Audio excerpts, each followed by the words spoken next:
The soft hum of the air conditioning in my office was a stark contrast to the storm of thoughts swirling in my mind. I'm Anna, a 28-year-old lawyer. My life now is a far cry from the turmoil of my childhood, a past I kept locked away, even from those closest to me. The serenity of my office was shattered by the ringing of my phone. The display showed an unknown number, yet something about it felt ominously familiar. With a hesitant hand, I answered. Anna speaking, I said, my voice a blend of professionalism and caution. Anna, it's your father, came the voice, laced with a nervousness that did nothing to calm my rising apprehension. A chill ran through me. It had been over a decade since I last heard that voice, a voice that once meant safety and love but had become a symbol of betrayal and pain. Why are you calling me? I asked, my words sharp, cutting through the silence that followed his introduction. I'm in trouble, Anna. Financially. I need your help, he said, his voice cracking slightly. His plea, however sincere it might have been, ignited a fire of resentment within me. My help? Now you need me after all these years? I retorted, disbelief and anger intermingling in my tone. Yes, I wouldn't ask if it weren't serious. I'm really in a bind, he continued, desperation creeping into his voice. You stopped being my father a long time ago. You can't just call me now and expect me to help, I responded, my voice cold and unwavering. There was a pause on the line, a heavy silence that felt like an unbridgeable chasm. Anna, please. I'm still your dad, he said, a feeble attempt at rekindling a bond long extinguished. The word dad felt foreign, almost jarring. A dad? You forfeited that title when you chose her over me, I said, the years of suppressed anger and hurt finding their way into my words. You're my daughter. I thought. You thought wrong, I interrupted, cutting him off mid-sentence. You made your choice years ago, and now I've made mine. His voice was a mix of pleading and despair. Anna, I am sorry. I just need this one favor. The word sorry echoed in my office, a hollow and meaningless sound. Sorry doesn't change the past. I can't help you, I stated firmly and hung up. My childhood, before the age of 10, was filled with love and laughter, a testament to the wonderful life my parents and I shared in our small rented house. My mother, a beacon of joy and kindness, filled our days with warmth and our nights with stories and dreams. My father, once a playful and caring man, would spend evenings playing games with me or teaching me little things about the world. Our home was a cocoon of happiness, where every day was an adventure and every night a sweet dream. But our blissful life came to an abrupt halt with my mother's untimely death. The house that once echoed with laughter and love turned into a silent mausoleum of memories. I remember walking through the rooms, each corner a stark reminder of her absence. The loss was unbearable, not just for me but for my father too, who had lost the love of his life. However, the depth of his grief seemed to diminish quickly, much to my confusion and dismay. Within just a few months, he brought home Marissa, a woman who was to take a significant role in our lives. I recall the day he introduced her, a day that marked the end of my cherished childhood. Anna, this is Marissa. She's going to be staying with us, my father announced one evening, his voice devoid of the warmth I was so accustomed to. I looked up at her, searching for a hint of motherly warmth or friendliness, but found none. Her presence was imposing, her gaze cold and calculating. From the very first moment, I sensed a change in the air, a shift that filled me with an unexplainable sense of dread. Hello, Anna, Marissa said, her voice smooth yet devoid of genuine emotion. Her smile, rather than comforting, seemed to hide something sinister beneath its surface. In the days that followed, the house felt different, as if the walls themselves were recoiling from her presence. The cheerful memories of the past seemed to fade, replaced by a lingering unease that settled in every corner. I remember looking at Marissa, trying to find something redeeming or kind about her, but her every look, every gesture, seemed to be laced with an unspoken animosity. It was clear that she wasn't here to fill the void my mother had left, but to weave a new narrative, one in which I was an unwelcome part. As I watched her move around our home, a home that once felt safe and happy, I couldn't help but feel that her arrival was the beginning of something ominous. The way she looked at me, with eyes that seemed to hide more than they revealed, did not bode well for the future. The days following Marissa's arrival were like walking through a nightmare that I couldn't wake up from. The house, once filled with my mother's laughter and love, now felt cold and unwelcoming. Marissa's presence cast a shadow over everything, turning even the simplest daily routines into a series of struggles. One morning, as I sat down for breakfast, I noticed my food tasted unusually salty. "Marissa, did you put too much salt in this?" I asked, my voice hesitant. "Oh, did I? It must have been a mistake." "Just eat it, Anna." "Don't be so picky," she replied, her tone dismissive, almost mocking. The incidents grew more frequent and spiteful. I remember finding my clothes ruined after laundry. "Marissa, my clothes are all faded." "What happened?" I asked one day, holding up my once favorite dress, now discolored and unwearable. She glanced at it and shrugged nonchalantly.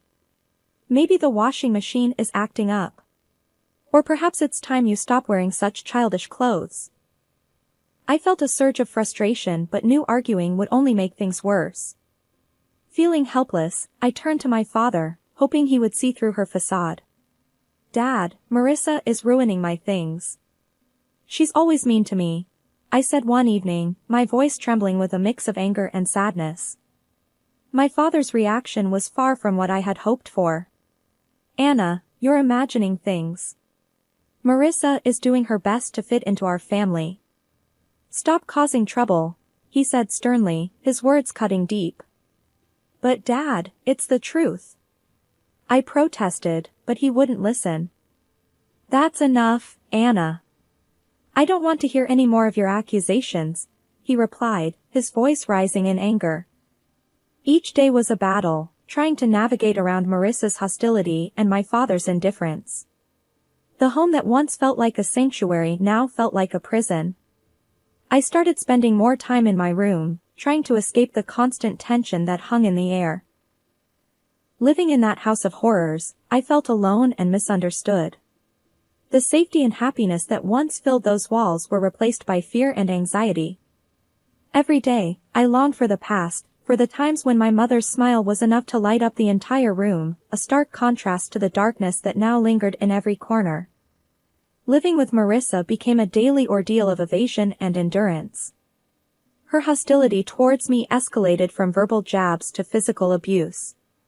It started subtly, a pinch on my arm or a twist on my stomach, always in places easily concealed under my clothes. The pain was sharp, a cruel reminder of my helplessness in her presence. I developed strategies to avoid her, constantly alert to her whereabouts in the house. I would take long routes to my room or wait until she was occupied before I moved around. Despite my efforts, there were times when she caught me off guard, and those moments always resulted in some form of pain. One day, while I was quietly reading in the living room, Marissa walked in and, for no apparent reason, pinched my arm hard, her nails digging into my skin. I winced in pain but bit back any cry of protest. She looked at me with a cold, triumphant smirk before walking away. During one of Grandma's rare visits, she noticed my cautious movements and the way I flinched when Marissa's voice echoed through the house. "Anna, is everything all right at home?" Grandma asked, her voice filled with concern. I looked at her, my heart aching to tell her the truth, but fear and the desire to protect her from worry held me back. "Yes, Grandma, everything's fine. Just a lot of schoolwork," I lied, offering her a forced smile. She seemed unsure but didn't press further. I felt a twinge of guilt for deceiving her, but I couldn't bear the thought of causing her any distress. That evening, as Grandma left, I saw Marissa watching from the window, her expression one of satisfaction. It was as if she relished the fact that she had control over me, that she could hurt me and get away with it. Her triumphant look was a clear message that she was the one in power, and I was just a helpless player in her twisted game. I retreated to my room, feeling trapped in a cycle of abuse and silence. The physical pain from Marissa's pinches and twists was bearable compared to the emotional turmoil I felt. School was my sanctuary, a place where I could briefly escape the misery of my home life. But even there, the shadows of my struggles at home began to seep through. My teacher, Mrs. Thompson, a kind-hearted woman who always encouraged her students, started to notice changes in me. One day, as I was handing in my homework, she gently grabbed my wrist, her eyes drawn to the bruises on my arm. "Anna, what happened here?" "These look like bruises," she said, her voice laced with concern. I quickly pulled my arm back, covering the bruises with my sleeve. "It's nothing, Mrs. Thompson. I fell while playing," I lied, avoiding her gaze. Mrs. Thompson didn't look convinced. "Anna, if there is something wrong, or if someone is hurting you, you can tell me.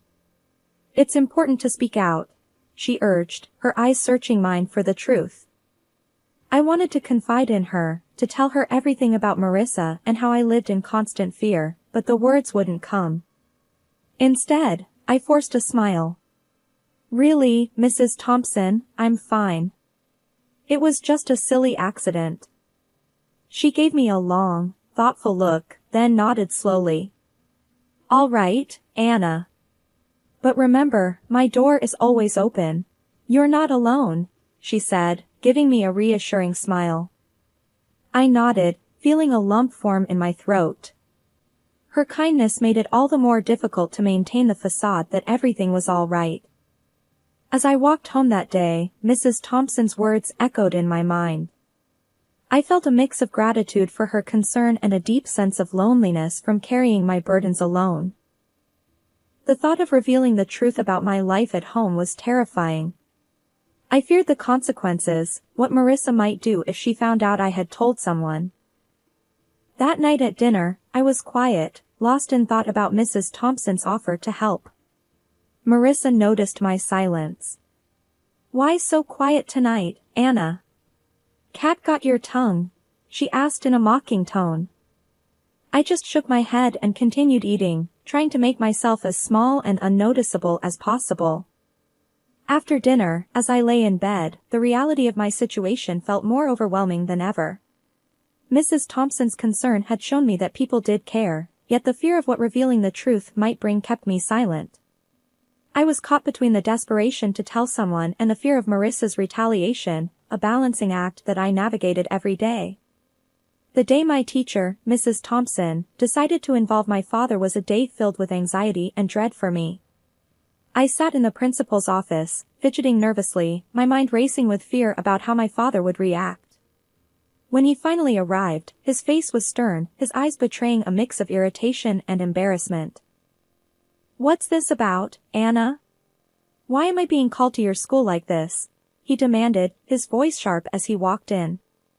I glanced at Mrs. Thompson, seeking a semblance of support.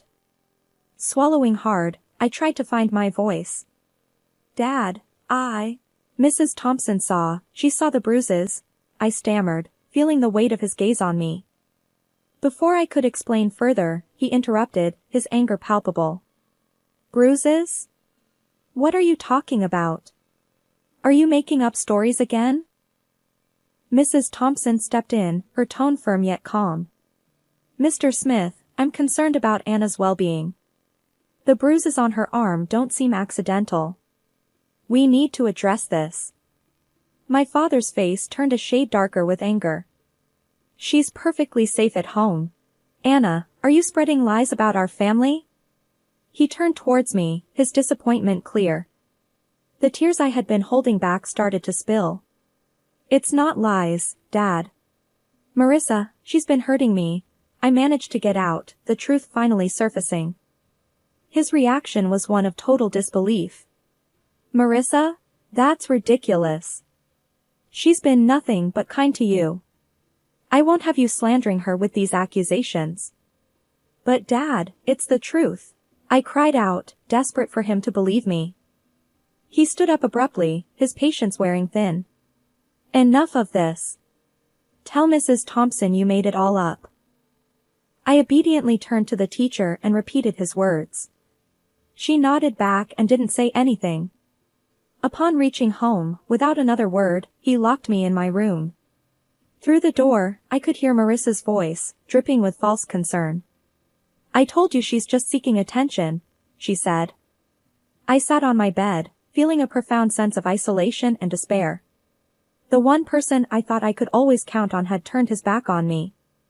The walls of my room, which had once felt like my personal haven, now felt like the walls of a prison. I lay there, thinking about everything that had happened. The pain of the physical abuse was nothing compared to the emotional torment of being disbelieved and punished by my own father. It was a harsh realization that the person who was supposed to protect and love me unconditionally was now the source of my deepest pain. The days following my confinement in my room were some of the darkest I had ever experienced. Trapped and feeling utterly alone, I realized that my only hope lay in my grandmother, my father's mother. She was a kind and loving woman who had always shown me affection, but I had never dared to burden her with my troubles at home. One evening, when I was sure Marissa and my father were occupied, I mustered the courage to call my grandmother. My hands were shaking as I dialed her number. "Hello," her familiar, warm voice came through the phone. "Grandma, it's me, Anna," I said, trying to keep my voice steady. "Anna, my dear, how are you?" she asked, her tone filled with genuine care. Tears welled up in my eyes as I replied, "Grandma, I need help. Can I come and stay with you for a while?" There was a moment of silence on the other end. "What's wrong, Anna? Did something happen?" I took a deep breath, the words rushing out. "It's Marissa, she's been hurting me, and Dad won't believe me. I don't know what to do." I could hear the concern in her voice as she quickly responded, "Of course, my dear. You come right over. I'll take care of this." The next day, my grandmother arrived. She was a small woman, but her presence filled the room. She confronted my father with a strength that surprised me. "John, I'm taking Anna with me. She's not safe here," she declared firmly. My father, taken aback, tried to protest. "Mom, you can't just take her. She's my daughter." "Your daughter whom you failed to protect," she countered sharply. "I won't stand by and watch her suffer." Marissa tried to intervene. "She's just a child making up stories. You can't believe her over us." Grandma turned to Marissa, her eyes steely. "I know a scared child when I see one. Anna is coming with me, and if you try to stop me, I'll take this matter to the authorities." My father, realizing he was defeated, didn't put up any further resistance. As I gathered my things, I saw Marissa's expression change from defiant to defeated. Leaving the house with my grandmother, I felt a weight lift off my shoulders. For the first time in months, I felt safe. The car ride to Grandma's was quiet, but her presence was comforting. Once we arrived, she turned to me and said, "You're safe now, Anna. You don't have to worry anymore." In my grandmother's house, I found the love and security that had been missing in my life. It was a haven where I could heal and regain my strength. The contrast between her nurturing home and the coldness of my father's house was stark. For the first time in a long while, I felt like I could breathe again, free from the fear and anxiety that had plagued me. Years had passed since I left my father's house to live with my grandmother. Her home had been a sanctuary, a place of healing and love. But time, as it does, moved on, and with it brought another wave of change. My beloved grandmother passed away, leaving a void that seemed impossible to fill. At the funeral, my father and Marissa showed up, their faces a mix of feigned sorrow and poorly disguised eagerness. It was clear they were more interested in what they might gain from her passing than mourning her loss. After the funeral, as we gathered at my grandmother's house, Marissa wasted no time. "Well, Anna, I suppose you'll be finding a new place to live now. This house and everything in it belongs to your father now," she said, her voice tinged with a barely concealed glee. My father nodded in agreement, his eyes scanning the room as if already planning what to do with the house. I couldn't help but smile, a reaction that seemed to confuse them. "Actually, that's where you're wrong," I said, the confidence in my voice taking them by surprise. "What do you mean?" my father asked, his expression shifting to one of confusion. I took a deep breath, savoring the moment. Grandma left a will. She bequeathed the house and a substantial amount of money to me, I explained, watching as their expressions changed from confusion to shock. But you're just a child. I'm your father. I should be in charge of any inheritance you receive, my father stammered, his sense of entitlement clear. Marissa chimed in, her voice shrill. Yes, until you come of age, your father will manage your property. Good prospects. Their reactions were almost amusing. You don't give a damn about me so much that you didn't even wish me a happy birthday. I turned 18 a month ago. I'm legally an adult now. I make my own decisions, I stated firmly, relishing the look of realization dawning on their faces. My father's expression turned from shock to anger, then to a sort of desperate pleading. Anna, you can't do this. We're your family. I looked at them, memories of my childhood flooding back. You stopped being my family a long time ago, I said, my voice steady. Marissa stepped forward, her tone now begging, at least let us stay in the house. We have nowhere else to go. We have not extended the lease of our house. I shook my head. This is my house now. You'll need to find somewhere else. As they left, the weight of years of pain and neglect seemed to lift off my shoulders. I stood in the house that was now mine, a house filled with memories of my grandmother's love, and felt a sense of closure. The echoes of the past my father's call stirred remained. I sat there, phone in hand, feeling a tumult of emotions. Anger, betrayal, and a sense of injustice. But amid all that, there was also a sense of strength, a reminder of the resilience that had carried me through the darkest of times.